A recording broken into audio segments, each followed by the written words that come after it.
السلام عليكم. اليوم ما كاينش انيميشن حيت شحال هادي ما حركتش القلم، ديما كنرسم غير بالطابليت جرافيك، والرسم ديما تيكون ديجيتال ودائما غير الكاريكاتير ولا الانيميشن.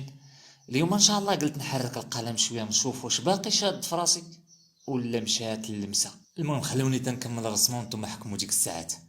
اليوم غادي نرسم واحد المرأة مغربية عظيمة جدا، وهاد الرسمة هادي ماشي تكريم غير ليها وإنما تكريم لأي أم مغربية، حيت هي أم بحال جميع الأمهات، ولدات وتمحنات وربات وكبرات باش تعطينا واحد من أعظم رجال الأمة المغربية. اليوم إن شاء الله غادي نديرو تكريم للحاجة فاطمة الزهراء.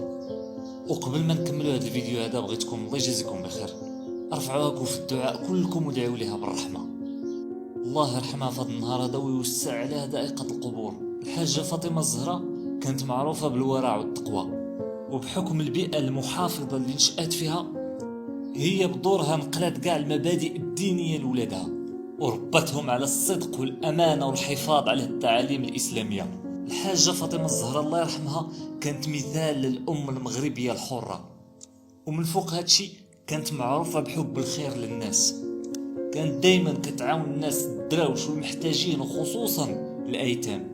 الله يتقبل لها عملها في ميزان حسناتها يا رب. الحاجة فاطمة الزهراء الله يرحمها في هذا النهار كانت إنسانة وطنية عندها حب كبير للوطن ورثته من والدها، وهاد الوطنية هذه ما نساتش انها تزرعها في ولادها، قامت بدورها كأي ام مغربية. وهادشي كنشوفوه فاش كتلقى ام مغربية كتهاجر وكتربي ولادها في بلاد الغربة وفي بلاد اوروبا، والولاد واخا كيكبروا في دولة اجنبية ولكن كتلقى الدم مغربي تمزروع عليهم في القلب. الحاجة فاطمة الزهراء الله يرحمها زرعات في ولادها حب الوطن، زرعات في ولادها الولاء، زرعات في ولادها الاخلاص للوطن. ونهار الخميس 12 غشت 2021 ربي سبحانه وتعالى بغاها بجنبه، ولكن ما مشات حتى ادات رسالتها على اكمل وجه.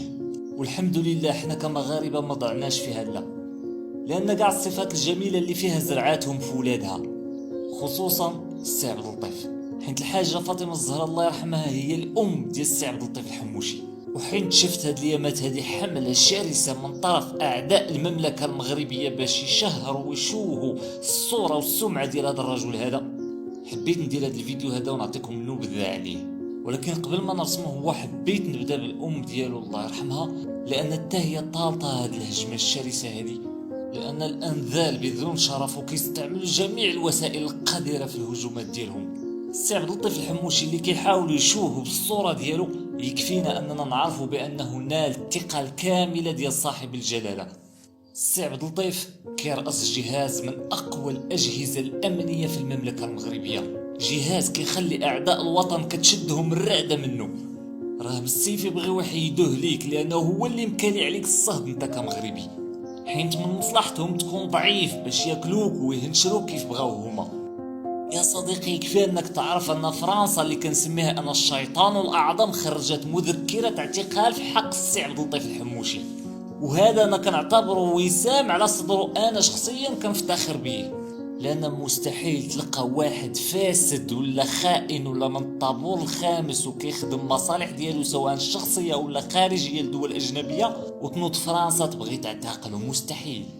فرنسا هجمته بهذا الاسلوب حين تقصحها، علاش؟ حيت كيخدم المصالح ديال بلادو، عنده الاولويه للوطن. وهذا الهجوم هذا راه ما وقفش هنا، راه مازال مستمر الى يومنا هذا، هجوم اعلامي شرس كيستهدف المؤسسات الامنيه ديال بلادنا وكذلك كيستهدف السي عبد اللطيف الحموشي. وهذا الرجل حنا كمغاربه ما شفنا منه غير الخير، بفضله هو من بعد الله سبحانه وتعالى تم اجهاض المئات ديال العمليات الفرقيعيه من غير المعلومات اللي جمعها واللي عطات قوة للمملكة المغربية كورقة ضغط دبلوماسية. وحنا كنا كنشوفوا بأم أعيننا القوة اللي ولات عند المغرب دبلوماسيا في العالم بأسره، وهادشي راه مستحيل توصل له أي دولة إلا ما كانش عندها جهاز أمني وجهاز استخباراتي قوي.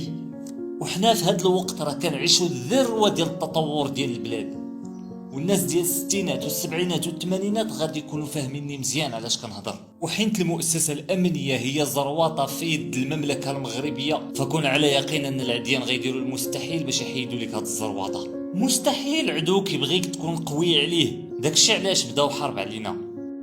وحين تحاربوه بجميع الطرق فما قدروش عليه، فطلقوا دبانهم وطلقوا النمل الابيض ديالهم باش يولي تيهاجم فيه، باش يشارجيوك ويعمروك عليه. انت كمغربي تولي انت كتهرس فيه الراس بلا ما يتحركوا هما. وماشي غير هو، كاين شخصيات مغربيه وحده اخرى كثيره كتعرض للهجوم من طرف هذا الذباب هذا، ولكن ان شاء الله نخصصوا لهم حلقاتهم حتى هما. حين دائما كنشوف بان الهجوم الممنهج من طرف اعداء المملكه تيكون غير على الرجال الصالحين والوطنيين الغيورين على الوطن واللي كيخدموا بلادهم، والسي عبد اللطيف الحموشي واحد منهم. المهم اخوتي الرسمه يا سادات، ما تنساش دير معاك لايك وكتب لنا شي كومونتير قول لنا كي جاتكم الرسمه، ونشوفكم ان شاء الله مره اخرى.